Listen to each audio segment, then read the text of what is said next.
Welcome, everyone, and I'm really looking forward to today's panel. It's great to have you here for the panel. We're going to be diving in a topic that's more relevant than ever. How do technology advancements are changing the game for industries across the board, and from AI to automation to data analytics, digital platforms, tech's pushing organizations to rethink the way they operate and really do it fast. But here's the catch. It's not just about the latest tech and software for organizations to thrive. They need the teams, the individuals to really change and adapt at a cultural level, fostering a mindset ready to adapt and evolve continuously. So if we can bring forward our expert panelists, and we'll get on today's panel. So I'm, again, really looking forward. And sorry, my name's Rod Hutchings, coming from Melbourne. It's just gone past midnight. So looking forward to it. All right. And to get us started, if we go, we'll go clockwise. Myself, and I'll ask the panelists just to introduce themselves and just share with us what topics really important to them and what's their sort of intro idea. So let's get going. And so right next to me. So Anu. Thanks, Rod. Good morning, good afternoon, good evening, everyone who's joined us. My name is Anuj Kathuria. I'm joining in from Mumbai, India. After having spent over 2 decades in corporates at multiple leadership levels in human resources and business strategy, I ventured into my own and started my own organization called Cognitio, which works in the areas of culture transformation, HR technology, and HR transformation. Why this topic is close to my heart? 2 reasons. I have been on both the sides of the coin, and more recently, in the last 5 or 6 odd years, I have been able to run successful projects both for the organization that I worked with as an employee and the last 2 years for my clients. So I have learned the hard way by failing a million times and learning what not to do. And that led me to figure out what you really need to do to get the rubber hitting the road and make it a success. Thank you.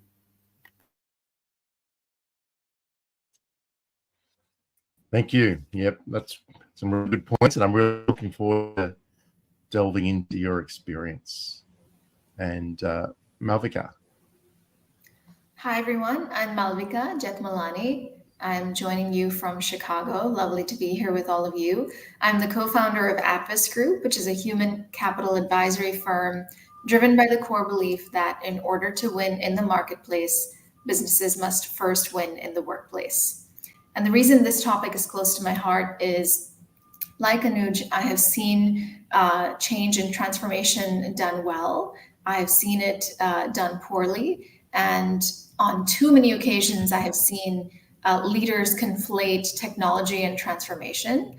And I believe transformation requires behavior change at scale. Otherwise, you're just swapping out a tool and there's nothing transformational about it. So I'm hoping that I, along with the other panelists here, can help you not repeat those same mistakes again.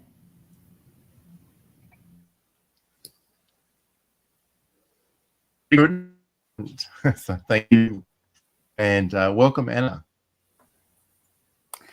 Thank you very much for having me. It's so much in my heart and in the core of my work, the topic of the today panel. And I hope that we're going to produce a good webinar for everyone that has joined us. I very much carry the experience and the knowledge, not only from the corporate roles that I had, global corporate roles on organizational design, but also on doing consulting exactly for this. I am based in the Silicon Valley of California. We do a lot of technology anyway here, so we want to implement it. So, I am a change management certified practitioner, and I do that in a methodological and very careful way.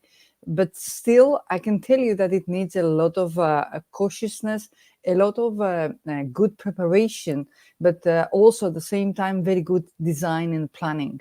So I would like very much to share what I know with everyone and also learn much more from the panelists today. Yeah, I think we'll definitely welcome your knowledge and your points on that. I think you're definitely a process to work through. And last but not least, let's welcome Julie. Hi, everybody. I'm Julie Sincotti. I'm joining you from Boston. I am the head of HR for Pioneering Medicines, which is a flagship pioneering organization. We are a leader in cultivating change and innovation in not only the Boston area, but also globally. So I'm excited to sit with this panel today and talk about, how we can continue to cultivate changes for business, focus on innovation, and utilize and leverage technology to support our efforts. Wow, I love your company name, Pioneering Medicines. Yeah, it's an exciting place. All right, so welcome again, and really excited about today's discussion. And to start us off, I'll come to Julie first, just to give her a warning for the first question, which is, and let's dive straight into the topic. So, what are your ideas and your experiences about how you begin to prepare an organization for technology change? So I think it's really important that the organization is aligned to the changes that you're looking to implement. So that's the leadership vision, discussing what the vision is for the organization and the ultimate outcome and how that's going to benefit not only the business, but also, the employees. I do think that it's important to engage your stakeholders in change initiatives, helping them through the journey, because change is difficult, regardless of how great it can be at the end of the day and the increased value that you'll bring to the organization. I think it's really important to communicate the strategy and bring people along in the journey. Yeah, that's probably number one. I think that's a really great point. Who else got some ideas on expanding on Julie's start? Anna, you go ahead. I'll join you later. Yes, Yeah. I believe it's very important to know where are you going, because that's half the work. When you have defined very well the end state, and also what is the gap from the now state to the end state, that really is half the work of the change. Why? Because when you have done that, you realize what are the gaps that you need to fill in.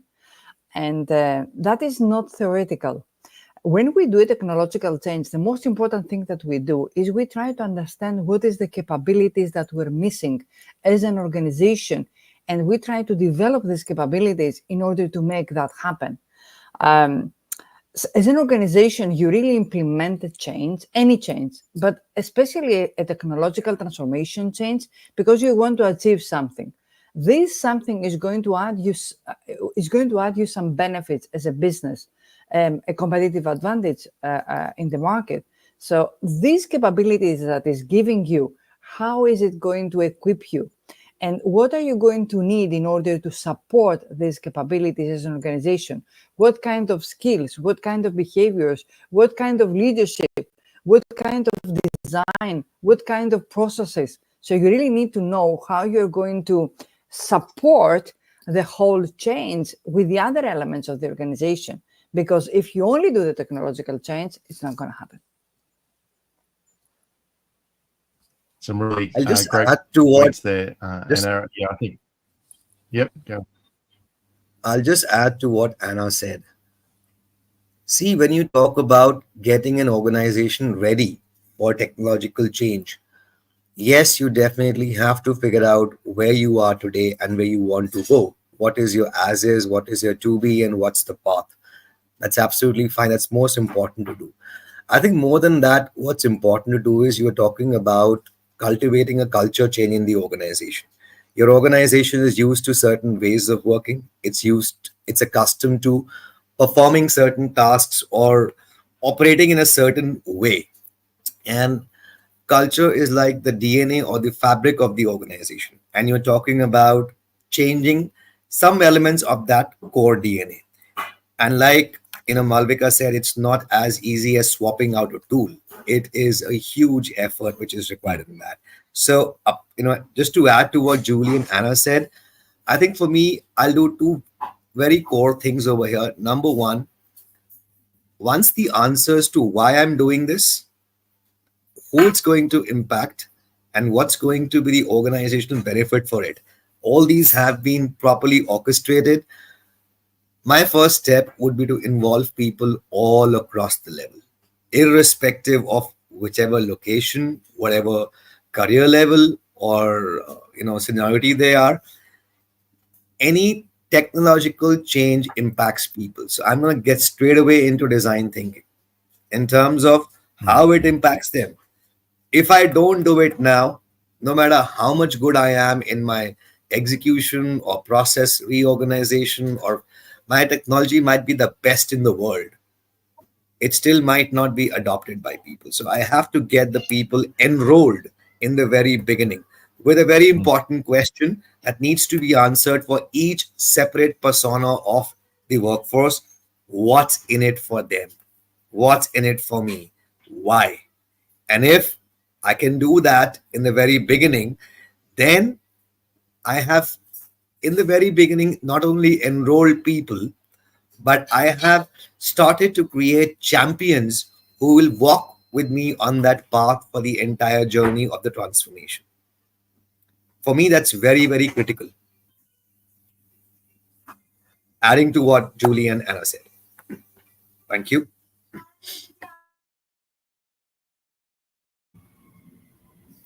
Agree with everything the other panelists have said. So I love frameworks.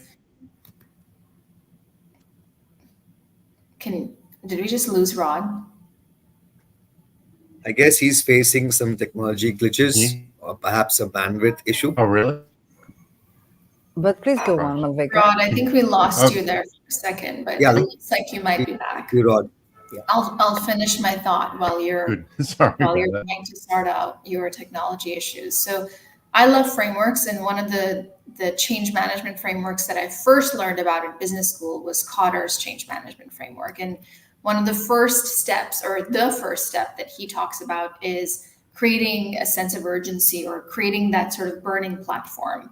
So telling people why the change is necessary. What about the current state is not working? So what business outcomes are not being achieved, or what outcomes can be better achieved?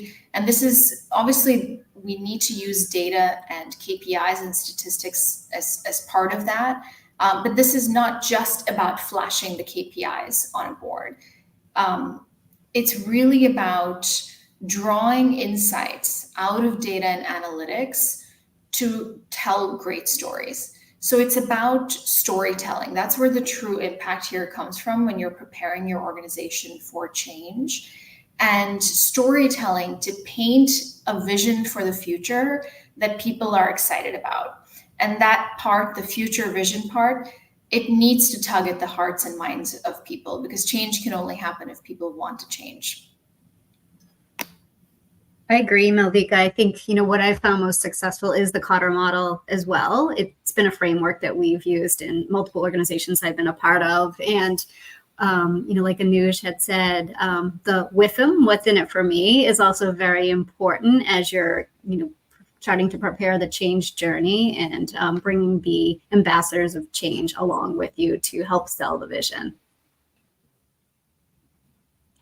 Hey, I think we've done a great job there with this starting question. I think, I guess what I've heard is that it's really critical that essentially we're creating an environment for the change to be successful. And I think we spoke about those core elements about getting people on the journey, understanding the vision, really enabling the employees really reducing fear, uncertainty, and then getting them involved and getting them trained. With probably, like, is my summary of the question. All right, so if we jump to the next question, and might come to Anuj for this one. And what are the core elements of a successful path to change? And I guess we've covered, a lot of those elements to start with. But in terms of this, if we can talk about, the phases that we'd work through around planning a change. Like you said, Rod, most of it actually has been covered in the first question, the way the panelists answered. Surely you definitely need to know why you are going for that change. What benefits or what outcome will that change bring for the organization, for people? How will their lives get impacted? You need to enroll them in the very beginning, create certain champions on the very first go. I think one key element that covers all these is communication. And this is something we can never overdo. It's always less. The fact over here is more is less. Communicate, communicate, communicate, and over communicate about every element of that respective plan that you have, which talks about how you're going to get started. What it's absolutely fine to even talk to people about, okay, these are some of the pitfalls that we might face in the journey. So people are very well prepared for that. Your core team was going to lead the change with you, help people walk. See, the people who are in the core team actually have to work as catalysts to fasten that reaction and ensure that there are no impediments in the journey. And if you have to do that, you have to be pretty honest about it and absolutely blatantly truthful about, okay, these are the potential pitfalls that we might face. Call them out in the very beginning so people can plan about what we really need to do in that specific area. Any change transition cannot be done by a single individual. You definitely need sponsorship of the various business people, right? Who are the key? So even before you get in this journey, you need to do a power mapping in the organization.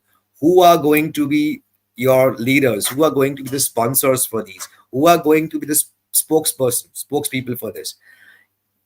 I've seen multiple organizations, people tend to listen to the top vision from the leaders, but how it's going to impact them, they would not prefer to listen from somebody sitting maybe 10 levels above them. They would prefer their peer or their manager to talk to them about it. That's why I said involving people from all personas. So what is going to be your communication strategy? What is going to be your pathway to carry that change?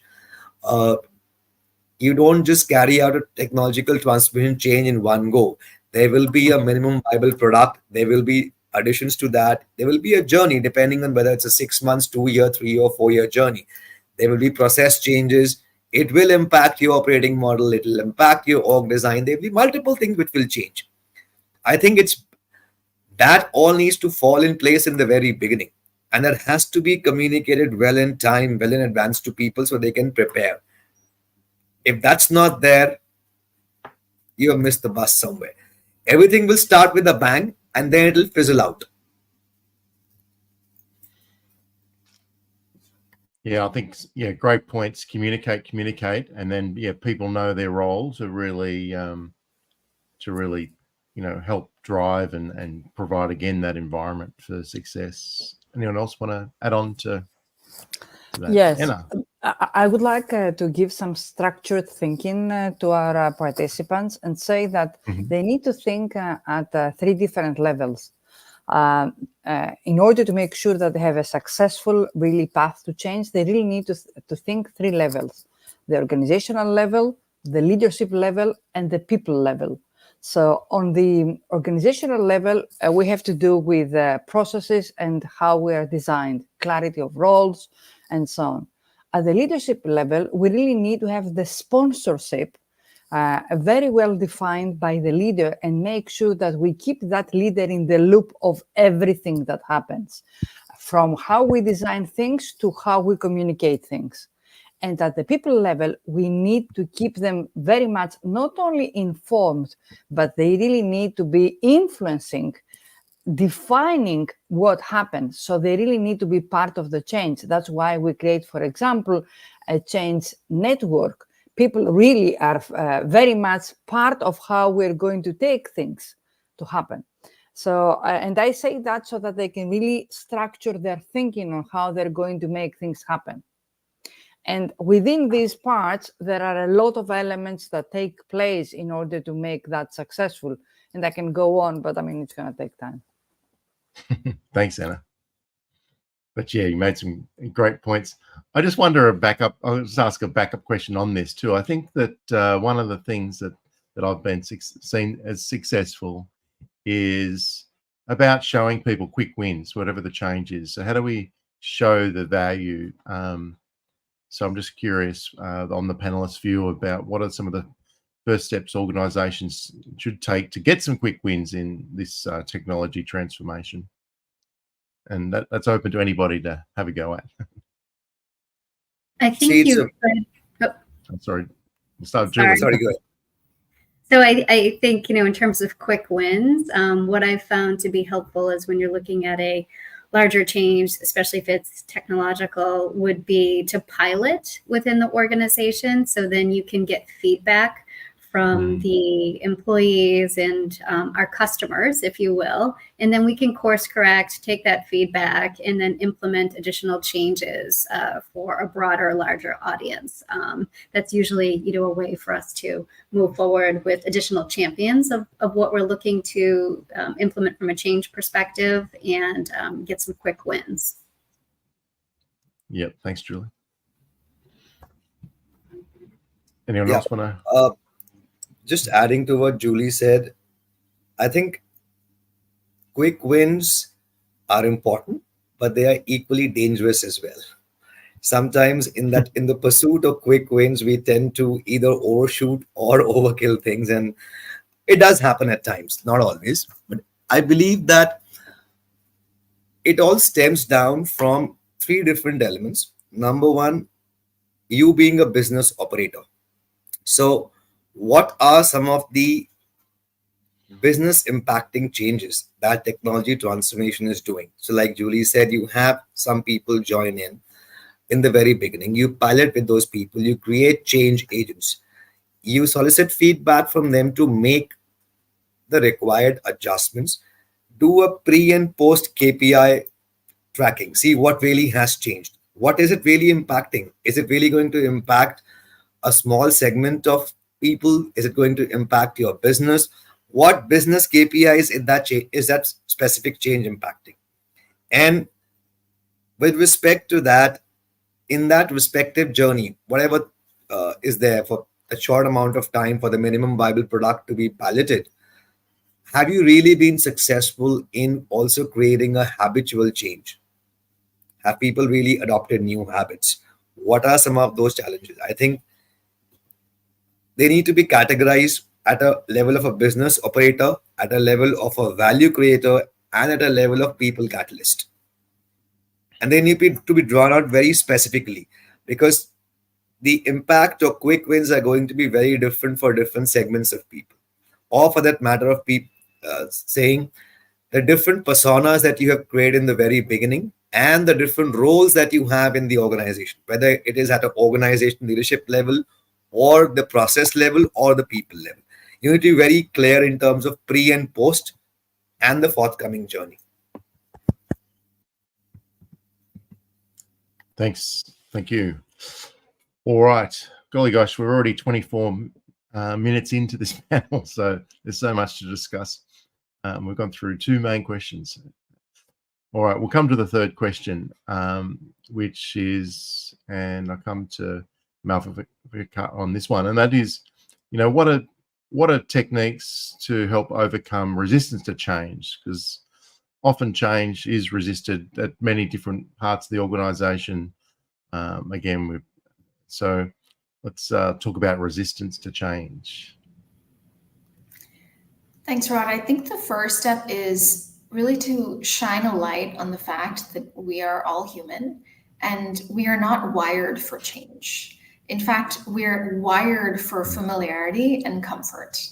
And so I find it helpful at the beginning of a process like this, but especially when I'm facing resistance to change, to point that out to people. So if you think back to when we lived in caves, right?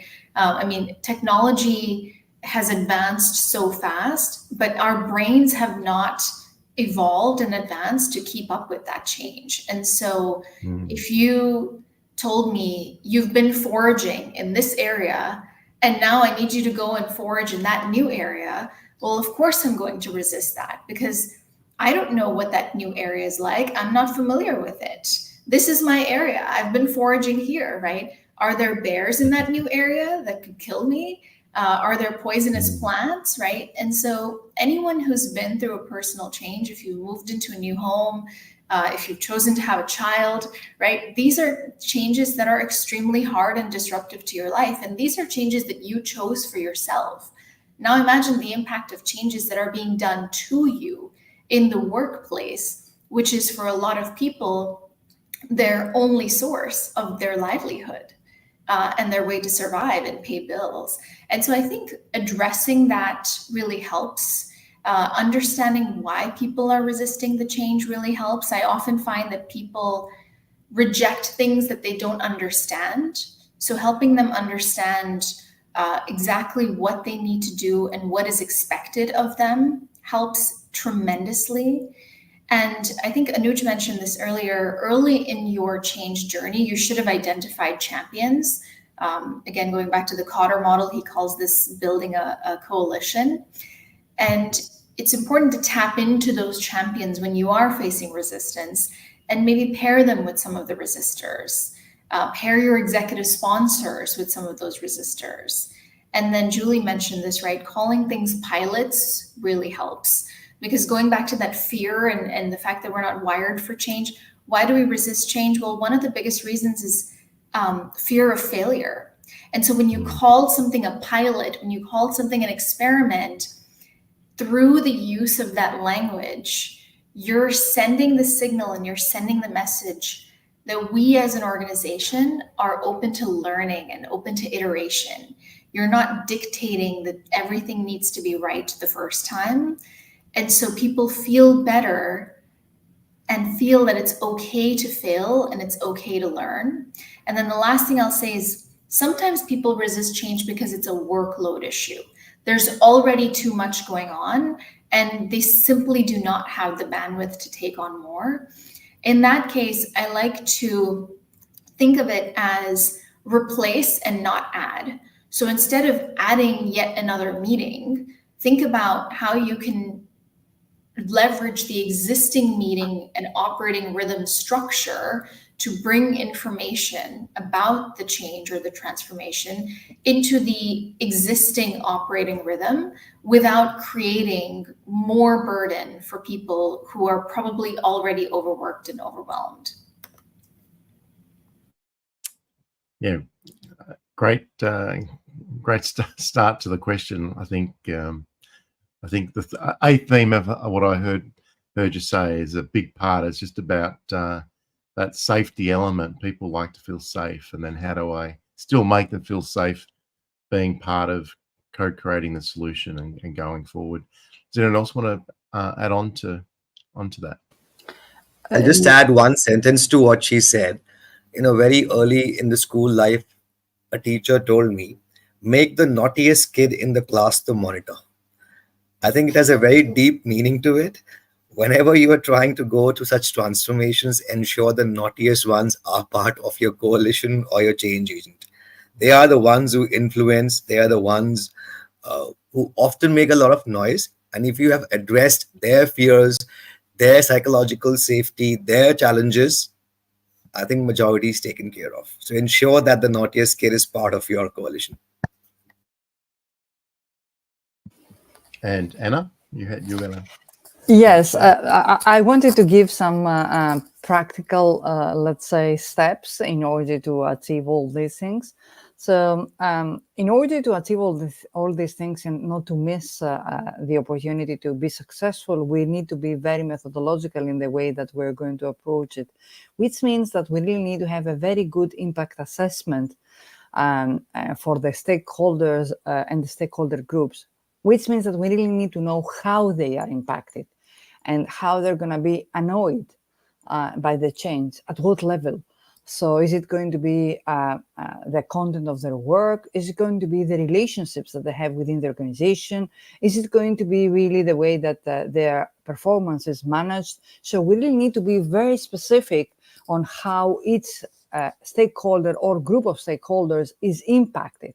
Because if we have this information, we can really weave all this information in how we approach the stakeholders, how we communicate, how we tell the story, how we relieve them from any burden that comes up from the change. That's why this kind of work at the beginning of the change is absolutely very important. This is a technique that we use as change practitioners in order to make things happen, because then the communication, the stakeholder engagement, the sponsoring, everything is very much focused and targeted to the needs of our people. Thanks, Anna. Absolutely right. Now, I just wonder, one group of stakeholders, particularly in large organizations, is like normally we know that the senior management have got a role, and we know what the teams on the ground, they certainly need to be part of the change. But in my experience in large organizations, sometimes I've had challenges really about getting the middle management, the middle part of the organization, really embracing it and consistently being supportive of the change. And I think middle management, is very critical. So I'm just wondering, has anyone got an experience or some stories about, what role does middle management play in overcoming resistance to change, and really how can organizations support them with that role, that they're not, silent in the change? Who'd like to give that one a go? Start us off. I think a couple things here. So the first key element of middle management is, first of all, we all know from an employee experience perspective, 70% of your engagement is tied to your direct manager, right? And so if you're not engaged, if you don't have a great employee experience and you don't trust the leadership in your organization, then the likelihood of you participating in any kind of transformation or change in a meaningful way is quite low. And so the role that middle management plays here is not only to create and design and deploy a great employee experience at the team level, but also to help people make the connection between their work and this giant organizational transformation that's taking place, and to help them understand how is their work going to change or get better, ideally, as a result of this change. So it's helping get the buy-in of the people on the ground. And the second thing I'll say is, when you're getting your kind of change steering committee or coalition together, it's important, I think Anuj mentioned this earlier, to have people from different functions, from different levels in the organization. And so you want to make sure that you have at least some folks represented from that middle management layer, because often people are listening to those middle management individuals. Those people have created followers. And so if those people are not on board, or worse, they're undermining the change that you're trying to take forward, then it's likely not going to go anywhere. Agreed. I think, Malvika, you're spot on that. I think, their middle management team is critical to success in moving your change initiatives forward, because they have their ear to the ground. They have that connection with the employees. So you'll often get feedback, directly from that team. So making them part of the solution and part of that journey is critical to the success. I think they are most good, like Julie, you said, and Malvika echoed it initially. They are the people who are most critical to your success. They are the ones who are going to decide whether this transformation will have a lasting impact, whether it'll really carry through in the forthcoming months or not. Because if they are not convinced, if they are not on board, they are the ones who are going to drive and take that mantle from the leadership and run along with it with their teams. And if they are not on board, it's it's gone. So you're very right. It's absolutely gone. And they have to be enrolled, engaged with very specific roles, responsibilities. I think somewhere, excuse me, somewhere down the line, I think I perhaps missed talking about it.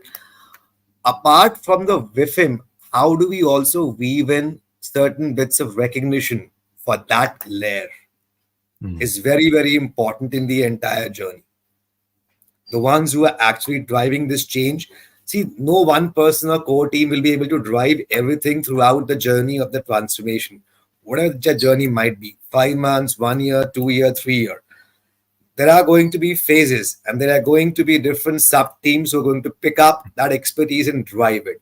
Unless we have that recognition piece also built in, apart from the WIFM piece, and specifically the middleman plays a critical role over there. No, I think absolutely. Anna. Middle management, as has been already mentioned by all three, Malvika, Anuj, and Julie, it's crucial really for success. That's why they really need to be involved into planning the change. They really need to be, they know what's in the weeds. They know. If you don't really involve them into planning the whole change, it's going to be a failure. So you really involve them on how things are going to happen, on every step of the process. And the second thing, since we really offload huge amount of work to middle management, huge, we really need to help them because they are influencing a lot of people, as it has been already mentioned. So if we just ask them really to be champions of the change because they can be really and can make things successful, that's not enough. We need to give them tools in order to do that. What I usually do is that I give them discussion cards. I give them really ready-made things that they can implement and talk about the change and how change is doing things and impacting. This is very helpful. People are going through a lot of changes. Middle managers have a lot of things to do. We need to help them out in order to make things successful.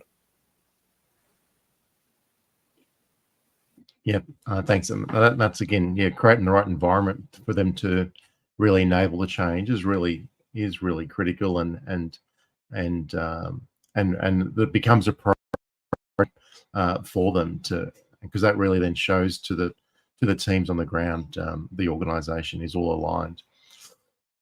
All right, so the next question, and I'll come to you on this one, Anna, and this sort of will be a bit of a follow-on from what we started to discuss a moment ago, and that's okay. So we're started into this change, but how can organisations, once we get going, how do we sustain momentum and ensure the change is long-lasting, that it's really going to take hold? What are some of our key elements to help ensure that happens? And if you want to get us started on that, Anna, please. Sure. The change really needs to be a part of the business strategy. So as I have said before, it's very much important to be intentional on how the change is affecting the business and the strategy of the organization. So if that change is very well studied on how it is impacting how we operate, the processes, the people, the design, the roles, then this is going to be a lasting change, because in that case, we have taken into consideration all the kind of impacts that are happening. That's one thing. The second thing is that you really need to make sure that the rollout is happening in a way that is not disturbing the operations.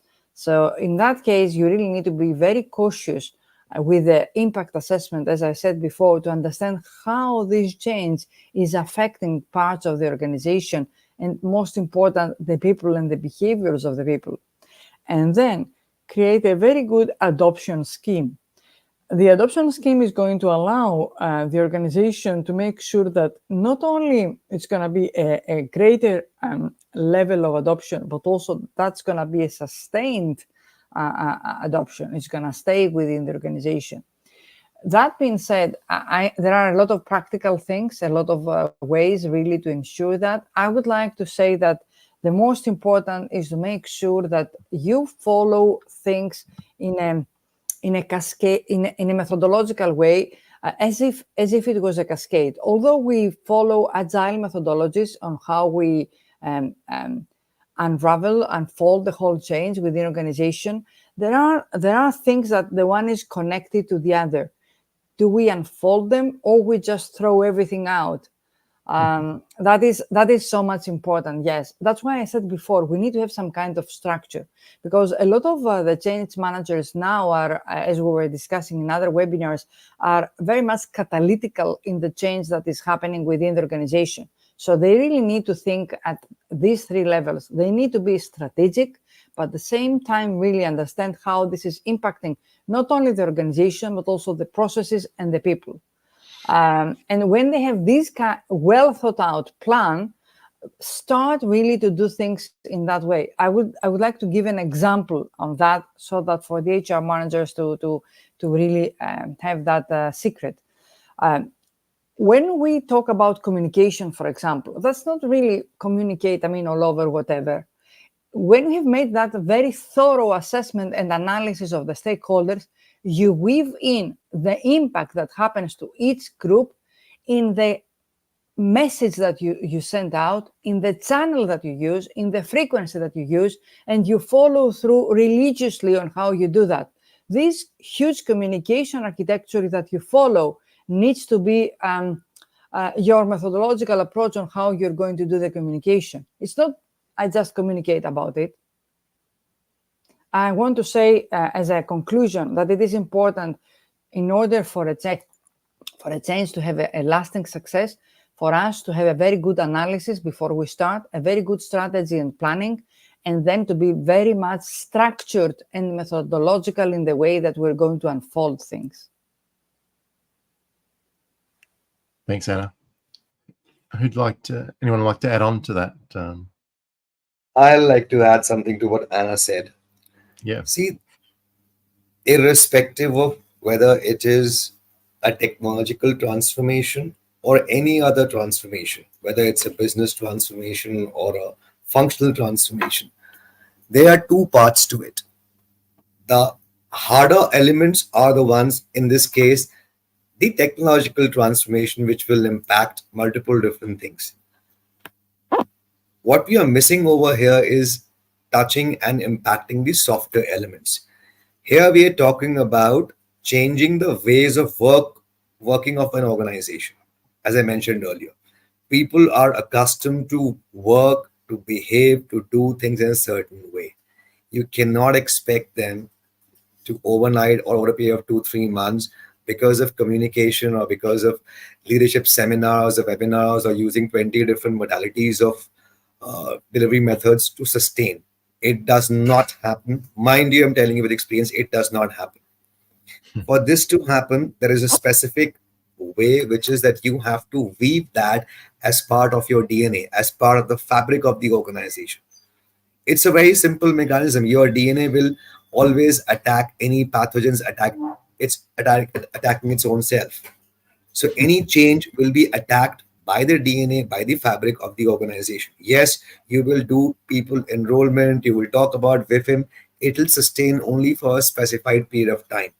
For it to truly become part of your DNA, it has to be woven in how you do things, how you do what you do. And that only happens when you embed this in each and every element of your employee experience journey. From the standpoint somebody is a potential candidate till the time that particular person becomes an alum.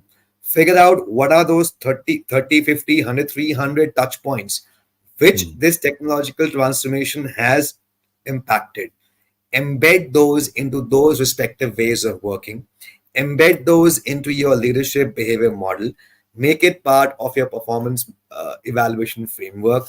Have continuous reward recognitions for this. And it will involve, over a period of time, changes in your processes, changing in your business model, changes in your workflows. Unless the softer element of people's habits changing, for which you might need to get into 30-day challenges, habitual challenges, behavioral changes, unless those happen, they will again go back after 3 or 4 months back to the old model, say, we prefer that better. And you invested $1 billion into making a great tool or getting a great platform in the organization. All that for what? 3 months, 4 months, 5 months, 6 months, and we go back. So in addition to the harder elements, this is even more critical. There's a lot to that, that's for sure. And I'm just wondering, with a lot to that, is a follow-on question is that then how do organizations then balance this need of, this continuous transformation with the risk of change fatigue as well? Like, there is so much change. What's the team's experience here with, dealing with change fatigue, and do you see it in your experiences? You'd like to give that one a go? Ruthless prioritization. Yes. Rod, we are... Sorry, Malvika, go ahead. Go ahead. Sorry, go ahead, please. Please complete your thought. Go ahead.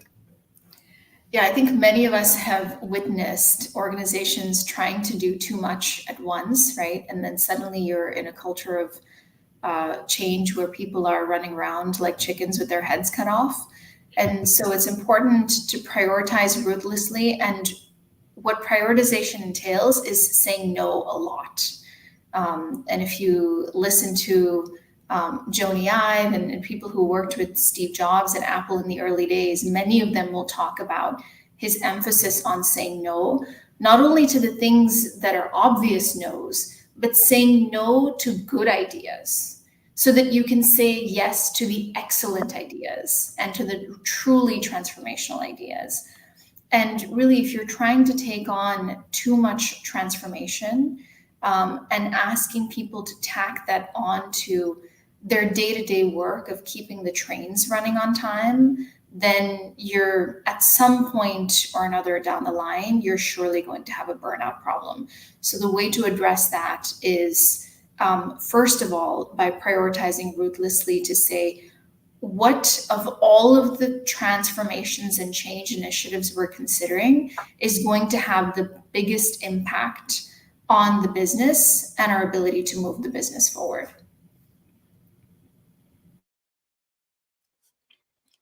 Yes, really great points there. Anyone else want to add on to that? All right, well, let's move on. So then I guess the next question I've got, and I'll come to Anuj on this one, is that, what role does technology play in itself in helping us tracking and manage change? So how can technology help us understand the pulse and what can we do about managing change? What are your experiences there? I think a while back, Anna answered part of that question. And to that point, even Malvika and Julie gave great points in the very beginning. When you commence change, why are you doing the change? Unless you've answered those questions, why are you going with this transformation? What do you want to achieve as outcomes? If you have those properly listed down, agreed upon, then your life becomes very easy to track and manage those changes. So outcomes are at an organizational level. They need to be broken down into outputs. Those outputs need to be broken down into team-wise or persona-wise impact areas. Like Anna was mentioning, impact assessments, right? There is affinity mapping that happens in the very beginning. What people will like, what they will not like, what are the pain areas, what will they reject. I think a lot of these things need to be called out in the very beginning. You need to have an exhaustive list of, outcomes will only come towards the end of the transformation journey. And most people start tracking outcomes in the beginning or after 3 months. I think that's a wrong way to do it. Break those outcomes down into chewable outputs, those outputs into impact areas, those impact areas into both harder and softer elements. of what you really wanted to see as change, whether it is from people, process, technology, right? If you've listed those things down, then technology makes it easy for you to track those changes. I think the biggest one is your adoption rate. What is your adoption rate? Number one, are you really getting feedback from people to make it better, right? Whatever changes that you have implemented, has it really impacted your business operating model, your HR operating model? Has it really impacted people's ways of working? Has it really removed the non-value adds from people's lives? What are the efficiency? What are the effectiveness? What are the change? And what are the behavioral changes? I think we need to put all these in these four clusters, pre and post, and the technology can definitely help us track. There are periodic pulse surveys, there are multiple different the change agents, the influencers. You have the coffee conversations, the uh, gossips that happen at the water cooler. We get to hear a lot of those things. So there are some hard elements where you get this data, and there are some soft elements from where you get this data. You truly get a pulse of it once you have piloted it, like Julie mentioned. That is it really going to work, or do we really need to make certain changes into our approach of doing things, how we do things? And truly, if you really have, like we spoke before, if you have the middle management really, really enrolled and oriented towards it, they are ones who are going to tell you is it working or not. And through your technology platforms, you can track, depending on whichever part of the organization, whichever employee you want to track, what changes are happening in their ways of working, in their performance, or how the organization is going, or how everything can be tracked. I think it's all about segregating into a framework which is PPT, people, process, technology, and further subdividing it into efficiency, effectiveness, behavior change measures. What you called out in the beginning, where you have reached. And then again, going back to your core team and your influencers and your champion aims to see what further can we do to track these. Anna. And I would like to add the wonderful things already mentioned by Anuj, that it's so much important to your question, to utilize technology for all those things. Technology, I mean, I'm in Silicon Valley, guys. I really need to support that. So technology is really helping out on all these things. Why? We have so many things to govern. I mean, the most important for an organization is to govern the change. We said before that we need to prioritize. How are you going to do that? You really need to have a good governance system. So the governance system, I mean, can be done through technology. In order to govern the whole thing, you really need to have good data analytics. I mean, to follow through this data analytics, I mean, you go for some things to improve. Follow through these things and celebrate them with the people so that they feel that, oh, we're doing something. And this helps also the change fatigue. Also, adopt learning management systems. They help for people to be educated on the changes, what's happening, to learn how to utilize the new technology. These learning management systems helps very much in adoption. Also, utilize systems for project management. There are wonderful systems in order to help really project management happen. And last and not least, really, there are wonderful dashboards. There are wonderful ways to detect what is going on, to take the pulse of how fatigue, I mean, exists or not exists within the organization, the level of engagement. So a lot of times I create a ready-made dashboard for the managers to follow through the engagement of the people on that. So they really know very early that something is not going the right way. So technology is out there and we can help it. Even just now, we're doing a video conference. There are, I mean, I don't want to name and advertise specific companies, but there are so many. Also, we utilize a lot of technology in order to be on the loop, what's happening. And we have them on our phones and we know what's going on, right? So with this being said, utilize technology. There is an abundance out there to do these things. I mean, follow through on the change, really know about the data analytics, help people learn about that, keep them in the loop, manage the project, And also very important, make sure that you keep your sponsors and leadership within the loop of everything that is happening and helping out with the change. Yeah, great points, Anna. I think that next week I'm part of. We've got a high performance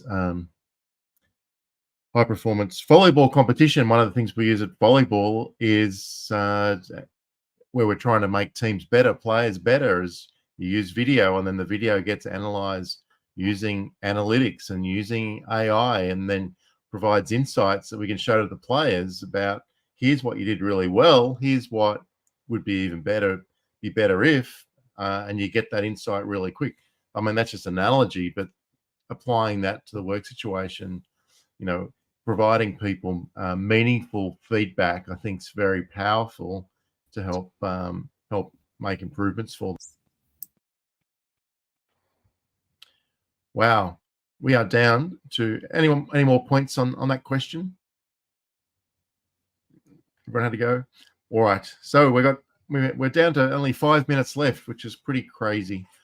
I think I better get a quick question in about really about HR and HR practitioners. We probably haven't spoke much about how HR specifically can support these change initiatives. So just wondering, again, opening it to anyone, your thoughts about the role of the HR, department, organisation supporting change.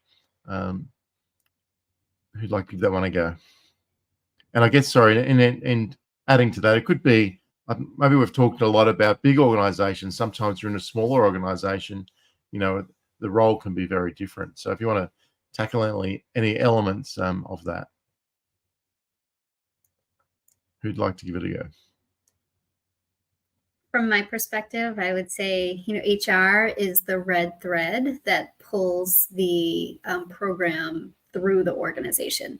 Not only are we the partners to the business, but we're also the partners to the employees, and we sponsor, the change throughout the organization, and we support both sides. So, I think our role is really critical in the success of any program or any transformation, be it technological or otherwise, to the success of the program or change. Thanks, Julie. Who else like give that one a go? I'll add to what Julie said. Sorry, go ahead, please. I was just going to say it's important for HR to be involved early and often.